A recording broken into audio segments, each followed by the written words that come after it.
Assalamualaikum viewers, hope you are all well. Today our lecture of mathematics 9th class chapter number 6. In the previous video we have completed our chapter number 4 and 5.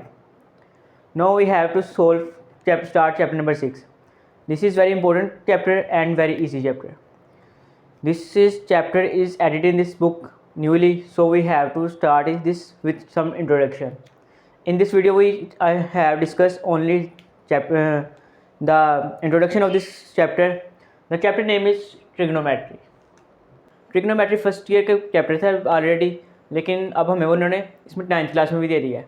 तो इसको हम introduction देखते हैं। सबसे पहले हम देखते हैं इसकी डेफिनेशन क्या है ट्रिग्नोमेट्री की। Trigonometry it is a branch of mathematics that deals with the relationship between the angles and sides of triangle. कह रहा है ट्रिग्नोमेट्री मैथमेटिक्स की ऐसी ब्रांच है जिसके अंदर हम एंगल्स को डिस्कस करते हैं और किसी भी ट्राइंगल की साइड्स को डिस्कस करते हैं। ऐसी ब्रांच को मैथमेटिक्स के हम ट्रिग्नोमेट्री कहते हैं। तो इसके आगे हमारे एक और इम्पोर्टेंट डेफिनेशन आती है छोटी सी। यूक्लिडियन ज्योमेट्री क्या होती है? एक हमारे पास प्लेन ज्योमेट्री होती है, एक हमारे पास यूक्लिडियन ज्योमेट्री होती है। अब यूक्लिडियन ज्योमेट्री में हमारे पास क्या आता है? यूक्लिडियन ज्योमेट्री हमारे पास the study of geometrical shapes and figure based on different axioms and theorem is called Euclidean geometry. अब करें कि यूक्लिडियन ज्योमेट्री हमारे पास ऐसी शेप्स की स्टडी है और ऐसी फिगर्स की स्टडी है जिसके अंदर हमारे पास डिफरेंट एक्सियंस, उसके डिफरेंट एक्सियंस और थ्योरम उसके कोई ना कोई चीज़ अप्लाई हो रही हो। ठीक है। अब शेप्स के अंदर हमारे पास कौन सी ज्योमेट्रिकल शेप्स आती हैं? प्लेन आ रहती है और सॉलिड आता है। प्लेन से हमारा सिंपल एक लाइन यानी कि कह लें जैसे एक फर्श है, ये दीवार है, उसकी प्लेन जो लाइन होगी उसको हम प्लेन कहेंगे, ज़मीन यानी कि। और हमारे पास सॉलिड क्या होगा? कोई भी ठोस चीज़ है, जैसा कि मार्कर है या कोई सॉलिड शेप हमारे पास होगी, इसको हम कहेंगे शेप। उसके अंदर जो एंगल्स बन रहे हैं, उसकी जो साइड्स बन रही हैं, उसकी हम स्टडी को क्या कहते हैं? यूक्लिडियन ज्योमेट्री कहते हैं।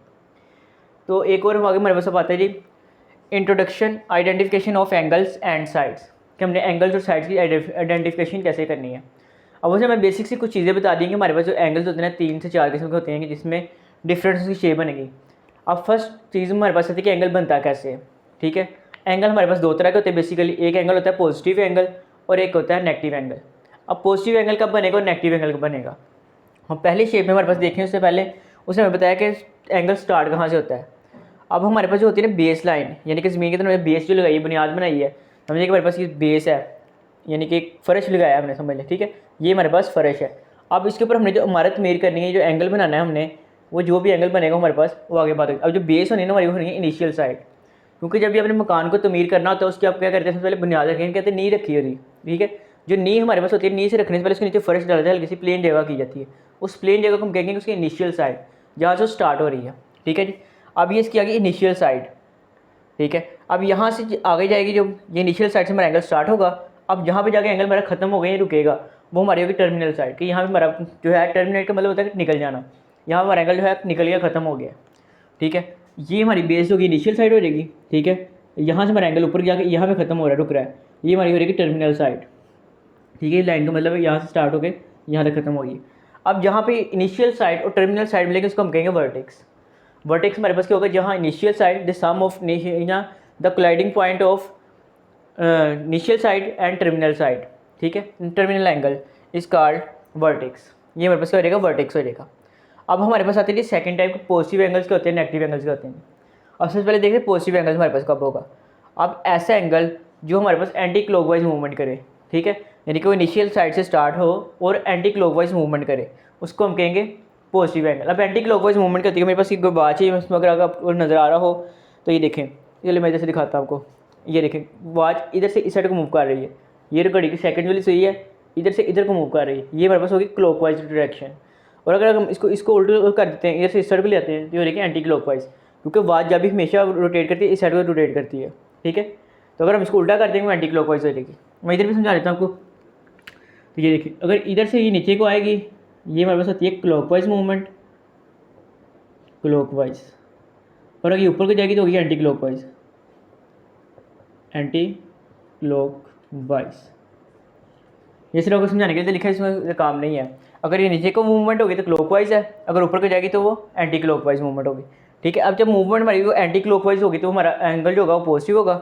अगर इसी तरह हमारी जो मूवमेंट है क्लॉकवाइज जा रही है तो हमारा एंगल नेगेटिव होगा। हालांकि अब हमें देखा रहे तो अगर हम देखें क्लॉकवाइज जाए तो पॉजिटिव होना चाहिए था, लेकिन अगर नेगेटिव साइड एंटी क्लॉकवाइज जाए तो नेगेटिव एंगल होना चाहिए। लेकिन एंगल के मामले के अंदर ये काम प्रोसेस उल्टा हो जाता है। अगर आपको क्लॉकवाइज मूवमेंट होगी तो आपका नेगेटिव एंगल होगा। ठीक है जी। अगर आपकी एंटी क्लॉकवाइज मूवमेंट होगी तो आपका एंगल पॉजिटिव होगा। ये हमारे पास दो किस्म के एंगल्स हो गए। अब नेक्स्ट हमारे पास थर्ड आती है काइंड्स की को टर्मिनल एंगल। अब को टर्मिनल एंगल कब होंगे, जब हमारे पास वो इनिशियल साइड इसकी हो क्लॉकवाइज भी मूवमेंट हो रही हो और एंटी क्लॉकवाइज मूवमेंट भी हो रही है। अब देखें ज़रा, ये मैंने यहाँ से स्टार्ट किया, ये हमारे पास जा रही है एंटी क्लॉकवाइज मूवमेंट, यहाँ ऊपर से आ रही है क्लॉकवाइज मूवमेंट जा रही है ब्लू वाली जो है, ठीक है। अब ये रेड वाली देखें ज़रा, ये ऊपर से आ रही है नीचे को, ये एंटी क्लॉकवाइज जा रही है, यानी कि हमारे पास एक क्लॉकवाइज मूवमेंट भी हुई हो रही है और एंटी क्लॉकवाइज मूवमेंट भी हो रही है। अब दोनों मूवमेंट्स को मिला के जो हमारे पास एंगल बनेगा हमारे पास क्या होगा, को टर्मिनल एंगल। जिसका को का मतलब दो, टर्मिनल का मतलब दोनों एंगल्स खत्म हो रही है, नहीं कर रहे हैं। तो ये हमारे पास हो गए तीन किस्म के एंगल्स हो गए। और एक हमारे पास क्या हो गया, टर्मिनल साइड इनिशियल साइड कैसे फाइंड करते हैं हम। इसके बाद हमारे पास आता है जी तीन किस्म की और अब मेन एंगल जो हमारे यूज़ होते हैं, ठीक है। अब ये तीन एंगल की किस्में थी, अब एंगल्स मेन जो हमारे तीन यूज़ होते हैं। एक हमारे पास आ रहा था जी, ये दो साइड से वर्टेक्स मिला के इनको एक कंप्लीट सर्कल बन रहा है, ये हमारे पास होता है 360 एंगल, 360 का एंगल या फुल सर्कल। अगर फुल सर्कल बने हमारे पास बनता है 360 का एंगल। ये अगर हमारे पास कोई भी चीज़ पूरा अपना रोटेशन कर रही है वो हमारे पास रहेगा 360 डिग्री का एंगल। इसी तरह अगर हमारे पास कोई स्ट्रेट लाइन बन रही है, वो कुछ में कोई कट नहीं आ रहा, फॉर एग्जांपल ये हमारे पास है था ना एक एक्सिस बना हुआ है, इसके ऊपर अगर एक एंगल इस तरह स्ट्रेट बन रहा है, बिल्कुल स्ट्रेट इस लाइन के ऊपर, ये एंगल मेरे पास होगा 90 डिग्री का, ऑलवेज हमेशा ही 90 डिग्री का होगा, ठीक है जी। इसको हम कहते हैं परपेंडिकुलर एंगल, क्या कहते हैं इसको, परपेंडिकुलर एंगल। और अब आ जाता है तीसरा हमारे पास हाफ सर्कल, इधर मैं लिख देता हूँ हाफ सर्कल। हाफ सर्कल में हमारे पास क्या होगा, हाफ सर्कल बनेगा आधा, यानी कि पूरा सर्कल नहीं हमारे पास बनेगा। अब ये सर्कल ऊपर भी बन सकते हैं, सर्कल नीचे भी बन सकते हैं। अगर ये सर्कल ऊपर बनेगा तो ये और चीज़ हो जाएगी, ये पॉजिटिव एंगल होगा, नीचे होगा तो फिर ये नेगेटिव में चले जाएगा और उसका नाम चेंज हो जाएगा, वो हम आगे जाकर डिस्कस करेंगे, ठीक है। और एक लास्ट में हमारी डेफिनेशन आती है जी degree, unit to measure angle. अब किसी भी एंगल को मेजर करेंगे हमारे पास बेसिक यूनिट होता है डिग्री, ठीक है, जो हम इस चैप्टर में आगे डिस्कस करेंगे।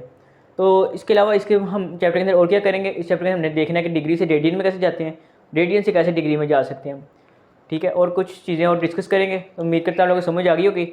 अगर किसी भी किस्म का आपको हो तो आप मुझसे पर्सनल में रब्ता कर सकते हैं। मुझे दीजिए इजाज़त, अल्लाह हाफिज़।